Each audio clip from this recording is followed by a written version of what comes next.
Very important because इसका एक separate component होता है आपके प्रेसी के पेपर में. Why do I always recommend कि इसमें मार्क्स नहीं लूज करने चाहिए? बिकॉज इसमें मार्क्स लूज करना काफी बेवकूफ़ी की बात होती है.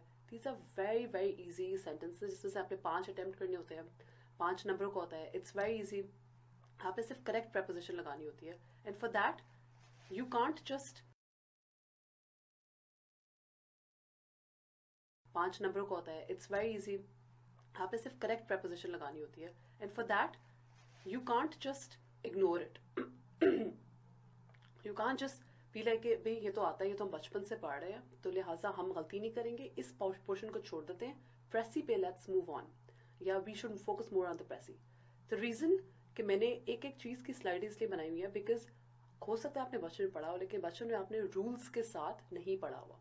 Anything that you study without a given set of rules, you are bound to make mistakes because then you attempt the paper based on your intuition and not based on your understanding of how a particular preposition needs to be placed. इसीलिए ये बहुत जरूरी है कि prepositions के लिए आप पढ़ें कि कौन सी चीज कहाँ पे लगनी है. After the rules, I'm going to be doing 3 past papers with you after this slide ends. उसके अंदर ये होगा कि मैं आई थिंक 2017 का है, 18 का है और शायद 19 का है. उसके अंदर I am going to attempt it with you and I am going to tell you exactly किस तरीके से सही प्रपोजिशन आपकी लग रही है. ऑनेस्टली बाय दैट टाइम आपको समझ आ जाएगी कि अच्छा सही प्रपोजिशन कौन सी वाली होती है जो आपने लगानी होती है ना पर्टिकुलर सेंटेंस. ठीक है, लेट्स मूव ऑन. अच्छा जी, सबसे पहले डेफिनेशन. प्रपोजिशन होता क्या है, जो कि मैंने पहले आपको टेंसेस वाली उसमें भी बताया था. It is a word that expresses the relationship of a noun or a pronoun to other words in a sentence. ठीक है, ये कैसा लफ्ज है जो कि नाउन और प्रोनाउन जो होता है उसका रिलेशनशिप बताता है to any other word in the sentence. For example, the book was on the table. On is describing the relationship of the book with the particular table. ठीक है, इस तरीके से आपने देखना है प्रपोजिशंस को. अब इसकी टाइप्स कौन कौन सी होती हैं. सबसे पहले टाइम आ गई. In, on, at, etcetera. ठीक है, for example again the paper was lying in the बिन.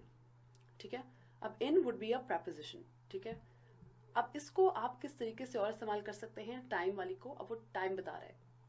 फिर ऑन आ गया, जैसे मैंने पहले भी मिसाल दी थी, the book was lying on the table. ठीक है, उसके बाद एट आ गया और आपका एक्सेट्रा आ गया. ठीक है, ये दो भी हैं आपकी प्रपोजिशंस जो कि टाइम बाउंड है, टाइम से रिलेटेड है. ठीक है, ये आप बताती हैं कि पर्टिकुलर टाइम में एक चीज कहां पे पड़ी हुई है. ठीक है. दूसरी आपकी आ गई प्लेस. प्लेस में आ गया इन, अपॉन, ऑन, एट, एक्सेट्रा. ठीक है, अब फॉर एग्जाम्पल प्लेस में क्या आ गया कि जी इन आप किस जगह के अंदर हो. ठीक है, आप किस जगह पे हो. ठीक है, कहाँ पे हैं, एक पर्टिकुलर टाइम में आप कहाँ पे हैं. ठीक है, और किधर है, एंड एक्सेट्रा एक्सेट्रा, बाकी जितनी भी चीजें आ जाती हैं. अच्छा, अब क्यों मैंने इस चीज में डिवाइड किया है, because you should know which preposition to use, because which preposition is referring to a particular time, a particular place, a particular direction, agent and an instrument. ठीक है, इसलिए मैंने इसको डिवाइड किया 5 टाइप्स में. तीसरी आपकी जो टाइप है वो डायरेक्शन पे आ जाती है. To, into, through, towards. She ran towards a man. ठीक है, she ran through that door. अब ये जो है डायरेक्शन बताती है. She ran straight towards that door. ठीक है, ये आपको स्ट्रेट डायरेक्शन बता रही है. ठीक है, she ran to her mother. To is describing कि किस डायरेक्शन में जा रही थी, अपनी माँ की तरफ जा रही है वो. ठीक हो गया. फिर आ गया एजेंट. एजेंट आपको बताता है कि जी by, with, etcetera. For example, she went to the market with her mother. ठीक है, नाउ विद इज डिस्क्राइबिंग कि वो एक अपनी माँ के साथ गई है मार्केट में. ठीक हो गया. She went alone all by herself. By is describing that she went alone, अपने ही साथ गई है, अकेली गई है. फिर इंस्ट्रूमेंट, बाय, विद, एक्सेट्रा. अब ये जो 5 आपकी टाइप्स हैं ये आप आराम से डिफ्रेंशिएट कर सकेंगे कि जी कौन सी प्रपोजिशन किस वक्त में आ रही है. अगर इन इस्तेमाल हो रहा है तो क्या ये टाइम को रेफर कर रही है या प्लेस को रेफर कर रही है. ठीक है, टाइम को रेफर करिए तो क्या इन आना चाहिए या आपका ऑन आना चाहिए या एट आना चाहिए. ठीक है, प्लेस को रेफर करिए तो ऑन आना चाहिए, एट, अपॉन आना चाहिए. क्या अच्छी चीज है, क्या चीज जो है वो बेस्ट सूटेड है. अच्छा, another thing that happens in the exam of pressing and comprehension is that rather than ये भी आपने देखना होता है क्या preposition सही fit कर रही है, but you also need to see which preposition is best suited in that particular sentence. वो आपको obviously मिसालों के से साथ ही आपको आएगा, practice के साथ आएगा, but it's very important that you figure out कि जी suitability किस preposition की है. ठीक हो गया? रूल्स क्या है? At and in. अभी आपने याद रखना है कि ये दो किस तरीके से इस्तेमाल होते हैं. रूल नंबर 1 आप इसको याद रख लो. You live at your address. अपने जब आप कभी ये कहोगे ना कि शी लिव्स एट फलाना, ठीक है, या आप कह लो इन पर्टिकुलर एड्रेस आप दे दो, ठीक है. And people can visit you eight your address. She visited me at my home, ठीक है. She visited me at my office, तो एट आएगा उसमें. लेकिन जब कोई चीज डिलीवर हो रही है, but letters and parcels are sent to your address, ठीक है, and delivered to your address. She delivered this not at my home, she delivered this to my home. जब आप डिलीवरी की बात करते हैं तो आपकी पर्टिकुलर, आप जब जिस एड्रेस पे भेज रहे हैं तो टू आएगा, ठीक है. अगर आप लोगों की बात कर रहे हैं, लोग विजिट कर रहे हैं आपको, या आप कहीं रहते हैं, तो तब आपका एट आएगा. ये डिफ्रेंसिएशन है बड़ी इंपॉर्टेंट एट और इन की. अच्छा, उसके बाद no preposition should be used after these transitive verbs. Recommend के बाद preposition नहीं आएगी. रिजेंबल के बाद नहीं आएगी. साइन, ऑर्डर, ओबे इसके बाद नहीं आएगा, ठीक है. Like for example obey at, order at, इस तरह से नहीं आता, ठीक है. prepositions नहीं आती. और बाकी कुछ और भी लफ्ज है. Combat, pervade, befit, violate, investigate. Again ये याद रखने की जरूरत नहीं है. You don't need to rote learn all the words जिनके आगे prepositions नहीं आती इन वर्ब्स के बाद, but you will understand this after you practise. जब आप देखोगे इस सेंटेंस की कोई सेंस ही नहीं बन रहा होगा, तो आप खुद कहोगे कि हाँ ठीक है, इसके आगे तो preposition की जरूरत भी नहीं थी. तीसरा आ गया आपका सिंस. सिंस यूज होता है पॉइंट ऑफ टाइम के लिए, एक particular point of time. For use होता है एक पीरियड ऑफ टाइम के लिए, ठीक है. She went there for a long period. No, she went there for let's say for a couple of years, इस तरह से, ठीक है. सिंस यूज होगा सिंस द डॉन ऑफ फलाना, ठीक है. Since the start of her course, ठीक है. वो एक पॉइंट ऑफ टाइम का बताएगा, स्टार्ट ऑफ द कोर्स, ठीक है. Since the beginning of the movie, like that, ठीक है. तो वो सिंस बात करेगा पॉइंट ऑफ टाइम की, फॉर बात करेगा पीरियड ऑफ टाइम की. तो इस तरीके से आपने इस्तेमाल भी करना है सेंटेंसेस में. अच्छा जी, उसके बाद आ जाता है बिटवीन. बिटवीन दो लोगों के बीच या चीजों के बीच में आता है. Among is used with more than two, ठीक है. ये बहुत बड़ा डिफरेंस है बिटवीन और अमंग का. Between Michelle and Ayesha this happened. Among a group of people this happened, ठीक है. तो अमंग आएगा with a lot of people, ठीक है, with more than 2 people. Between is restricted to for 2 people. With जो है वो डिनोट करता है इंस्ट्रूमेंट, बाय जो है वो डिनोट करता है एजेंट. ठीक हो गया, सही हो गया. मतलब विद आपको बताएगा किस चीज के साथ, बाय बताएगा किस बंदे के साथ, ठीक है. With scissors, with a pen, इस तरह से. बाय या बाय अ पर्सन, वो एजेंट या यूजर जो यूज कर रहा है उस चीज को ना, वो उसके साथ बाय आएगा, ठीक है. For example by Ayesha, by particular, by that animal, इस तरह से. इन इम्प्लाई करता है position within, while into implies the motion from without to within. ठीक हो गया. इन आपका एक पर्टिकुलर पोजिशन बताता है, पोजिशन विद इन, लेकिन इन टू इम्प्लाई करता है motion from within to without. फिर आपको आ गया बिसाइड्स. बिसाइड्स का मतलब है इन एडिशन टू, इसके अलावा क्या है, ठीक है. बिसाइड्स है. Beside means by the side of, एक चीज की साइड पे कोई चीज है तो बिसाइड आएगा. बिसाइड्स का मतलब है इसके अलावा, इन एडिशन टू क्या क्या चीजें. Besides this, Ayesha also has issues of temperament, arrogance, selfishness, इस तरह, ठीक है. ऑन एंड अपॉन आर, लेकिन अपॉन जो है वो ज्यादा फॉर्मल होता है, ठीक है.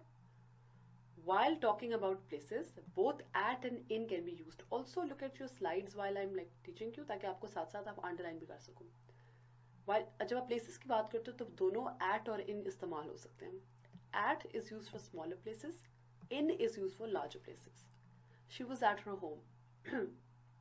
The mouse was in the building, ठीक है, building is a larger place, so in use करेंगे। एट यूजुअली यूज होता है छोटी जगहों के लिए। अच्छा, एक मिसकंसेप्शन है कि preposition जो है is always followed by a noun और pronoun, which is again a misconception. इस तरह नहीं होता। until and till denote the same thing, ठीक है, लेकिन स्लाइट फर्क है जो कि आपको याद रखना है। till जो है वो generally it is older bye a few hundred years, ठीक है, तो till थोड़ा सा पुराना होता है, पुरानी चीज के लिए इस्तेमाल होता है। until थोड़ा रीसेंट चीज के लिए इस्तेमाल होता है। ठीक हो गया। ये कुछ कॉमन मिस्टेक्स है prepositions की।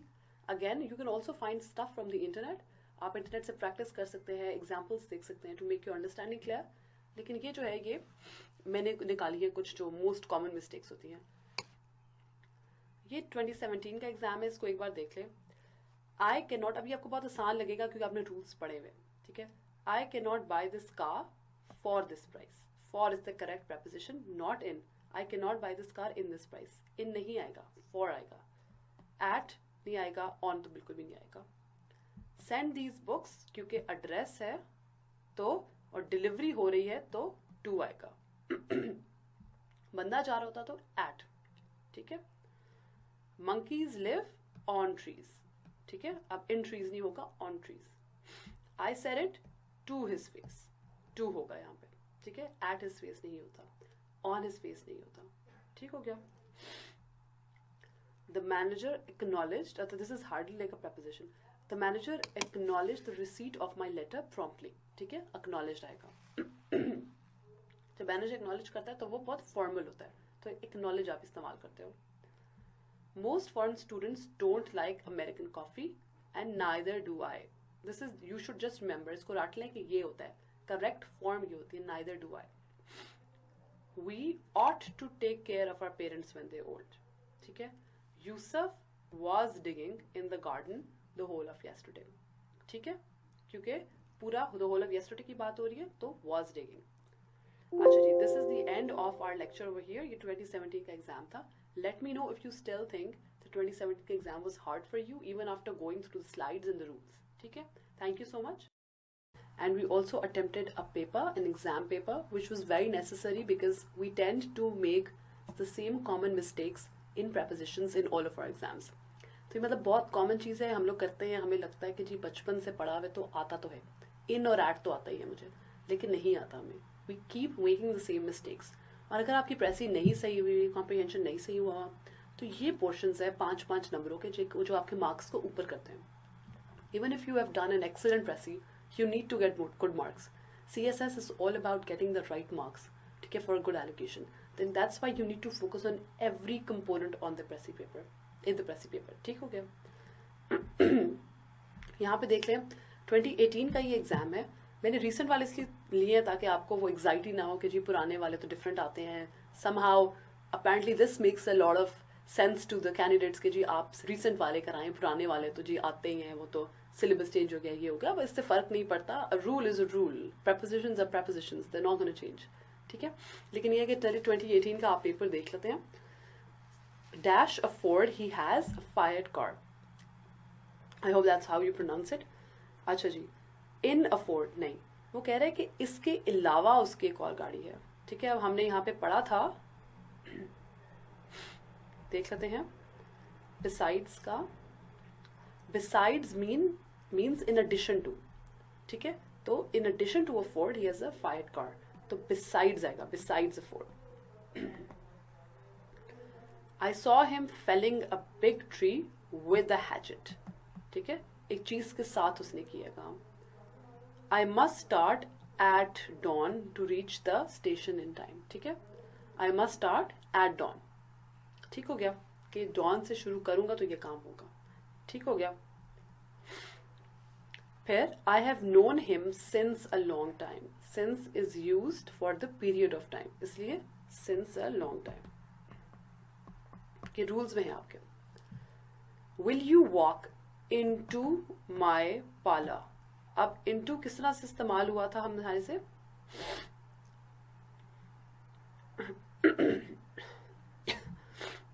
in implies the position within while into implies the motion from without to within। कि जी वो कह रहा है कि मेरे साथ आप अंदर आएंगी पार्लर के या नहीं, तो आपका into आएगा। The public are cautioned against pick pockets, ठीक है, पब्लिक को बताया जाता है अगेंस्ट पिक पॉकेट्स। कॉशन्ड आप इस्तेमाल कर रहे हो कि वार्निंग दी जाती है किसके खिलाफ, अगेंस्ट पिक पॉकेट्स, ठीक है। अच्छा जी, ये था आपका 2018 के prepositions। Similarly this is the last thing that we are going to do which is the 2019 का एग्जाम ऑफ prepositions, ठीक है। ये आपका पास पेपर देख लें, इसमें इन्होंने ऑप्शंस नहीं दिया था, इसमें what they did was which was a little harder I would say is that they gave fill in the blanks. So blank करके, क्योंकि ऑप्शन से आपको थोड़ा बहुत फिर भी आइडिया हो जाता है कि भाई जो मैं कर रही हूँ क्या वो ठीक है या नहीं है, लेकिन इससे बिल्कुल आपको आइडिया नहीं होता। So I guess this is like a bit harder. तो इसमें देख लेते हैं पहली चीज क्या है, what time do we arrive at our destination, ठीक है। रूल से देखिए एट आता, keep referring to the rules that I have taught you, ठीक है, आपको बहुत आसानी से आ जाएगा फिर। एट आवर डेस्टिनेशन, कब हम पहुंचेंगे, एट आवर डेस्टिनेशन, ठीक है। लोग जा रहे हैं, what time do we arrive, लोग जा रहे हैं, कोई चीज डिलीवर नहीं हो रही, at hour. We are flying through some rough weather, please fasten your seat belt, ठीक है। It is warming up, by noon we should be able to go for swimming, ठीक है। बाय अ पर्टिकुलर टाइम, अब by किस तरह से इस्तेमाल हो रहा है आपका, by denotes the agent user of the instrument, ठीक है, एजेंट या यूजर को डिनोट करता है। By noon we should be able to go swimming, by describe कर रहा है कि बाय नून कौन मूव कर रहा है, यूजर जो है वो मूव कर रहा है because it is warming up. My parents are not responsible for my actions, for आ गया इसके अंदर, ठीक है। नॉट टू माई एक्शंस नहीं, नॉट इन माई एक्शंस या अगेंस्ट माई एक्शंस नहीं, they are responsible for a particular thing.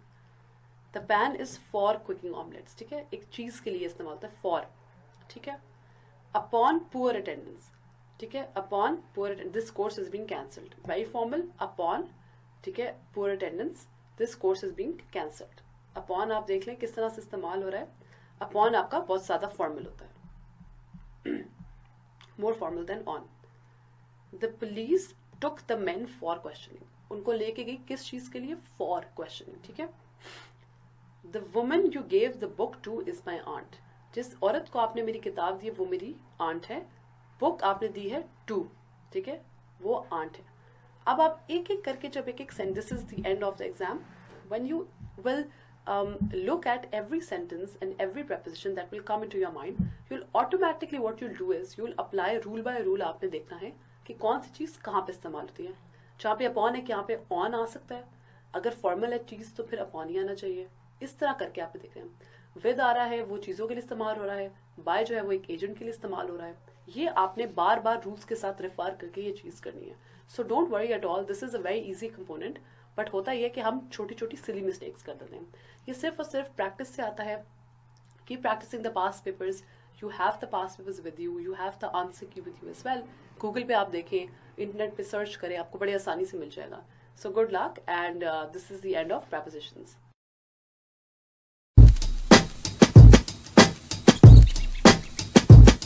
I'm calling, maybe I'm selfish.